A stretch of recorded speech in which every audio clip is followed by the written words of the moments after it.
Oh, I know that sound. It's time for the Beer and News Report. Hi, and welcome to the Beer News Report. Cheers. Today I'm drinking Sapporo Pure. It's a new light beer from Japan made by the Sapporo Brewery. Since we're talking about dieting, I thought this would be perfect for the show. By the way, the background you're seeing is Santa Cruz. I'm at my buddy's house. He lives in the Santa Cruz Mountains, and I'm staying here for the weekend. It's a little breezy, so you can hear the wind chimes in the background. You're gonna have to get used to that because I don't see the wind calming down anytime soon. Okay, back to the beer. This beer tastes like any other light beer. It's easy to drink, and on a hot day, I can see this being quite refreshing. I like lagers, so this beer rates high for me. I think you should give it a try. Yeah, cheers. Okay, now for the show on the best way to diet. Just so you know, I'm sitting here drinking a beer, so obviously I'm not a nutritionist or a doctor. But like everyone else, I like to do research on the internet. When I come across something I like, I dig a little deeper. Now, hopefully you've seen my show on life extension and the research that's gone into that, because this is an extension of that research being done. It has to do with diseases of the mitochondria. Now, don't worry, I'm going to give you a simplified explanation on what mitochondria is, so you have a basic understanding, and then you'll know what I'm talking about. And then I'll go in to explain how the research is going on, and it's going to most likely have a branch out into the weight loss industry. So grab a beer, what the heck, have a big bag of chips, and let's start the show, right? Cheers. What is mitochondria? It's the part of our cell that converts sugar into energy. It's in all our cells, and bad things happen when it's not working correctly. But now, how did it get into our cells? Way back in time, when everything was just one-celled organisms, the mitochondria lived by itself. And then a cell came along and ate it. But instead of it being digested, the mitochondria lived inside that cell. Now, how can this be? Well, think about your own body, and you got bacteria living inside you. It's inside your colon. It helps to digest food. Without that bacteria inside us, it would be a lot harder to digest food. And this is exactly what the mitochondria does for the cell that ate it. Now, this is called a symbiotic relationship. Well, both cells help each other. So in our colon, the bacteria in there, we provide it food, it digests it, and we absorb what it excretes, right? So this is pretty much the same thing. The cell provides protection to the mitochondria, and the mitochondria provides energy to the cell. And working together, they are way more powerful than the other cells that are around at that time, and that allowed them to multiply and grow. Now, over time, these cells learned how to connect and become one large complex organism, which is where we all came from, as well as all the other living things. Now, there are still cells out there that don't have mitochondria. They're viruses or bacteria. But for us, the mitochondria plays an important part. All right, class is over. Cheers. As I said, the mitochondria takes sugar and gives us energy.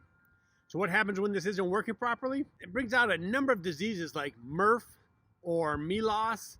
Here's a whole list of them that I can't explain to you, or I can't even hardly pronounce, but just know that these happen because the mitochondria is not working efficiently. Now, an inefficient mitochondria can cause a lot of problems, but one of the most common is a lack of energy. I mean, that makes sense since the mitochondria produces energy for our cells. So how does a lack of energy help us lose weight? Well, it doesn't, right? Our mitochondria are not impaired. They work fine. And the reason why we get fat is because we eat more than our mitochondria can burn off to keep our body alive. So that excess energy that we eat, it's stored as fat. I know what you're saying. Hey, Art, this is boring stuff. I know this already. Everyone knows this. Tell me something I don't know. Fair enough. Cheers. Scientists are doing research on how to cure these mitochondrial diseases, and they're figuring out how the mitochondria work and how to manipulate it. And that's how they figured out how to get weight loss from it. Now, let me be clear. To date, as of this show, actual weight loss medication that's been approved by the FDA does not exist. That doesn't mean that there aren't pills or supplements out there stating that they can improve your mitochondrial function. Come on, this is the United States, right? We're out for business. The old saying, caveat emptor, which is Latin for buyer beware. That's an old saying that came about in the olden days when there were guys, traveling salesmen, that would sell you a bottle of tonic and say, it can cure anything. Now, that's what they told you. You would think by now we have learned from that, but no. There's still salesmen out there. They just changed their method of selling. They don't have to travel around. We got the internet. Anyways, getting back to the research. Most of the money being put out there into mitochondrial research is to find a cure for these diseases and not for weight loss. I mean, that's the way it should be, right? We want to cure diseases, but there's a crossover happening. And it's not just weight loss, it's a number of things. They're using mitochondrial applications in cancer treatment, but they do it opposite. Instead of improving mitochondrial function for cancer, they try to not improve it. So that's how you kill the cancer. But the good thing is that we're trying to cure diseases through this method, right? Yeah, cheers.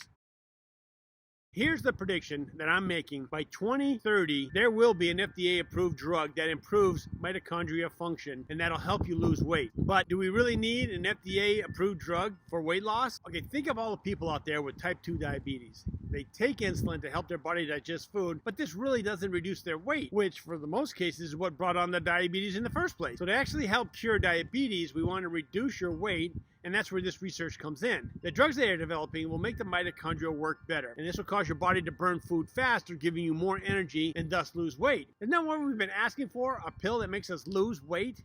So what does this mean? I can eat anything? Breakfast of chocolate Easter eggs and a Snicker bar dinner? I mean, what are the side effects? I'm eating Captain Crunch with Crunch Berries right now. How do I get on this list for this drug? Whoa, slow down. You're like a kid with ADHD and a $100 bill in a discount candy store. Yeah, cheers. Obviously, you can't eat anything. You still need vitamins and minerals and proteins to function. You can't live off of sugar alone. So the answers to the first couple of questions are no, you can't eat anything, and a Snicker bar dinner will be just as bad for you now as if you were taking it with the pill. It's not going to matter. As for the side effects, well, the drug's not out there yet, so I don't know the side effects, but I can make educated guesses.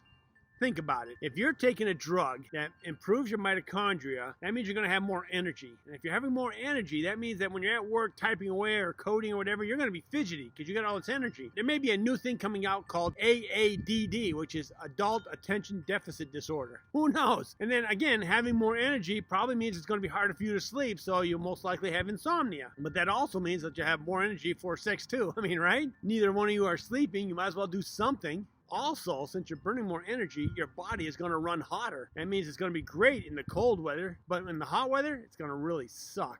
Now, having more energy should mean that you build more muscle, right? You have more energy during workouts. The workouts are harder, they're longer, they're more intense. But that's assuming you work out. If you don't work out, if you are more of a stay-at-home type of person, you're going to have wicked cabin fever like you've never had before. I mean, you're just going to be bouncing off the walls, just like you're doing now because of this damn pandemic. Yeah. Cheers. But that's okay because you're going to be losing weight. I mean, yes, in theory, you're going to be losing weight because the mitochondria is performing better. It should make you lose weight unless you decide I'm going to eat even more than I'm eating now. You can always overcome the mitochondrial performance, right? You can just pig out and eat more and more, which means your grocery bill is going to skyrocket through the roof. But the key here is as you get older, such as myself, your mitochondrial performance drops down. I've reached my peak and now I'm on the downhill. What I want to do is take this pill and bring me back up to where my peak was. Then I can work on, I know how to diet enough that I can lose the weight, build the muscle back up, and make it go easier. Basically, I want to become 20 or 30 again. That's all I'm asking for. Is it really that tough? Right? Yeah. Cheers. Well, as you can see, my beer is almost empty, and that means we're at the end of the show. If you want to contact me, I can reach at this email address. I hope you had a good time watching the show, and please click that like button if you did. And also, come down and check out Santa Cruz. It's great down here.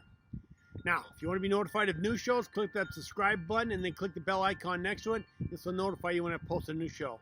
Till then, keep your beer cold and your interest hot. Cheers.